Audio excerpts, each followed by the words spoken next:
جنگ بدر ایک تاریخی مارکہ۔ یہ واقعہ تاریخ اسلام میں ایک سنگ میل کی حیثیت رکھتا ہے۔ ایک ایسی جنگ جو حق اور باطل کے درمیان فیصلہ کن مارکہ بنی۔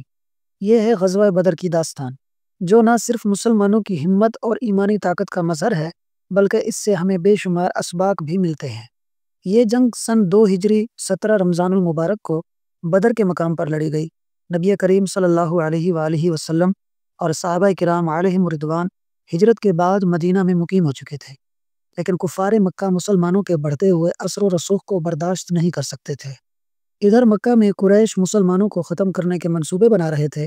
اسی دوران نبی کریم صلی اللہ علیہ وآلہ وسلم کو خبر ملی کہ قریش کا ایک تجارتی قافلہ ابو سفیان کی قیادت میں شام سے واپس آ رہا ہے۔ مسلمانوں نے اس قافلے کو روکنے کا ارادہ کیا تاکہ کفار مکہ کو اقتصادی نقصان پہنچے، لیکن اللہ کو کچھ اور منظور تھا۔ نبی کریم صلی اللہ علیہ وآلہ وسلم نے صحابہ کرام علیہم الرضوان سے مشورہ کیا۔ مہاجرین اور انصار نے لبیک کہا، اور یوں ایک مختصر اسلامی لشکر بدر کی جانب روانہ ہوا۔ تعداد صرف 313 افراد، نہ مناسب اسلحہ، نہ گھوڑے، نہ زرہیں، جبکہ دوسری طرف قریش کا لشکر 1000 سے زیادہ تجربہ کار جنگجو، جدید اسلحے اور گھوڑوں سے لیس۔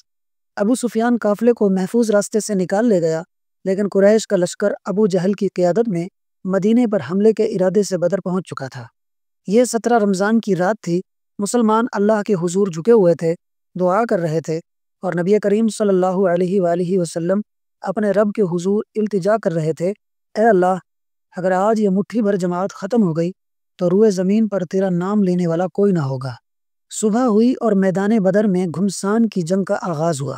پہلے مبازرت یعنی انفرادی مقابلے ہوئے۔ حضرت حمزہ، حضرت علی اور حضرت عبیدہ رضی اللہ عنہم نے قریش کے نامور جنگجوؤں کو شکست دی۔ اسی دوران اللہ تعالیٰ نے مسلمانوں کی مدد کے لیے فرشتے نازل فرمائے۔ ایک لمحہ وہ آیا جب نبی کریم صلی اللہ علیہ وآلہ وسلم نے مٹھی بھر کنکریاں اٹھا کر قریش کی طرف پھینکی اور فرمایا، چہرے بگڑ جائیں، اور یوں کفار کے لشکر میں ہلچل مچ گئی۔